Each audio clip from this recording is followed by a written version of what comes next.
Friends, let me discuss the concept of market failure in the context of externalities. The key concept is that prices don't capture all the costs. And why is that so? That is because of externalities. We have discussed a lot about positive externalities and negative externalities, and one thing becomes clear to us that if left to market forces, it means if left to the prices which are discovered in the market, uh, the outcome is not always socially desirable, right? So it means prices would not always capture the cost. So if prices do not capture the cost, and that is because of externalities, we need to understand what exactly happens. Why is the prices resulting in the distortion of market, or why is the market not giving us the socially desirable outcome, right? So in order to understand that why the market is failing, we need to look at these three graphs.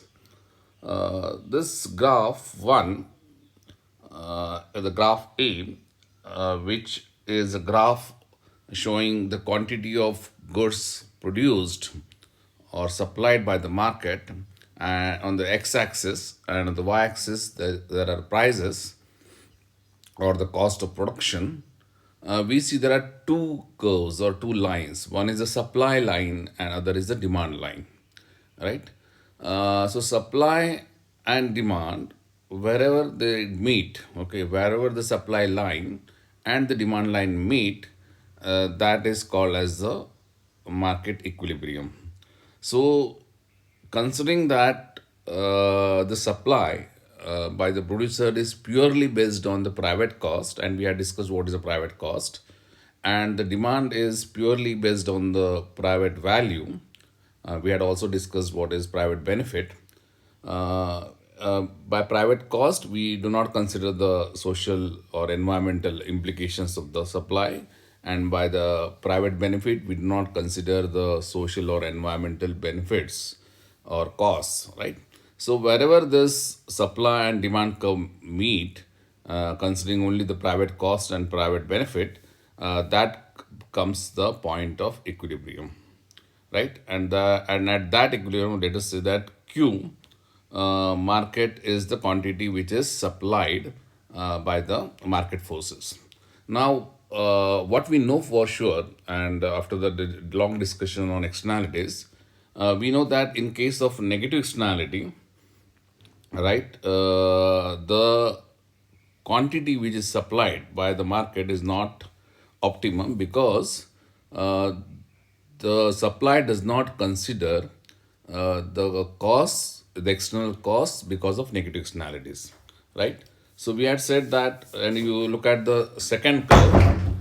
If you look at the second curve, what becomes clear to us is that the social value, right, the social cost would be over and above the private cost, right?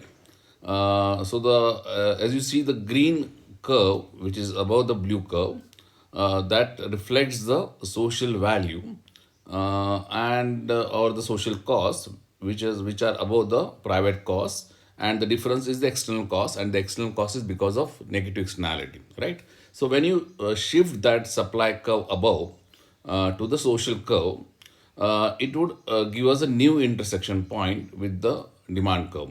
So now the social value curve or the social cost curve would intersect with the demand curve or the private benefit curve, and there is a new point which is shown here as Q optimum, right?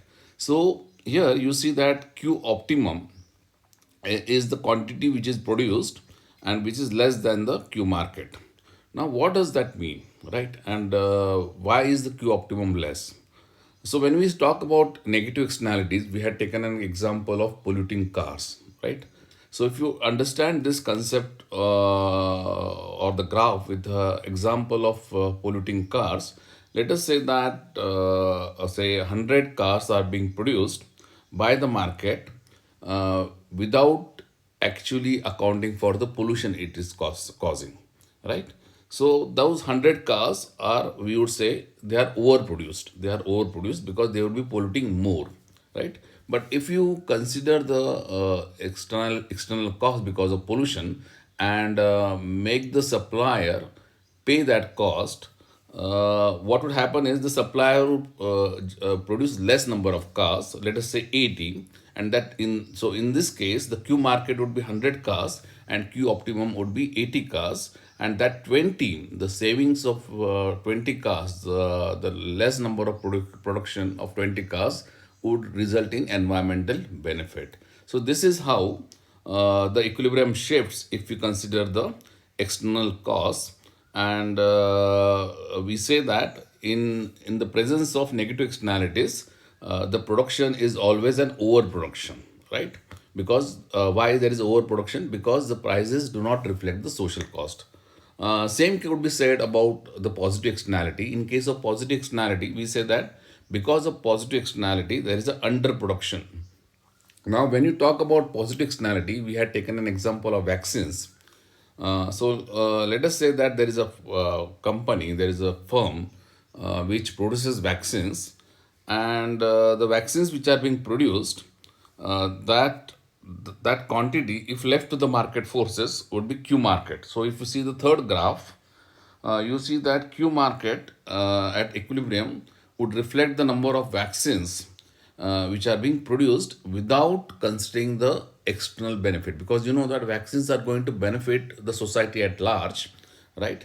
And this Q market is the quantity which is actually less. Let us say that the number of vaccines produced are 50, right? So Q market is 50. Now this Q 50 quantity, how has it been discovered? It has been discovered at an equilibrium point, which is the intersection of, as you see in the graph, the supply curve based on the private cost and the demand curve based on the private benefit, right? So that gives us the Q market. Now that Q market of 50 vaccines is actually not benefiting a lot to the society. So if you want to get a better outcome by considering the positive externality of vaccination, then we need to incentivize the production and make sure that uh, the demand curve shifts upwards. So when you see the demand curve, which is marked in red, shifting upwards, that gives us the social benefit, and that social benefit is actually the private benefit plus the external benefit. So when that shifts, you get a new optimum, a new Q, and that is called as a Q optimum. Let us say that it is 75 vaccines. So from 50 vaccines to 75 vaccines, when the society has moved, when the production has shifted, that has happened if we consider the social value. So considering the social value or the social benefit which is going to happen because of a positive externality, the society has to actually produce more. So in absence of positive externality, actually, if we don't account for positive externality, the society would produce only Q market, that is, it would underproduce. And in the presence of, if you put the external benefit into account, then what is the optimum? The optimum has to be more than what the market is going to produce. So this way we understand how the market equilibrium shifts to a socially optimum value if we consider the negative externality and positive externality. Bye for now.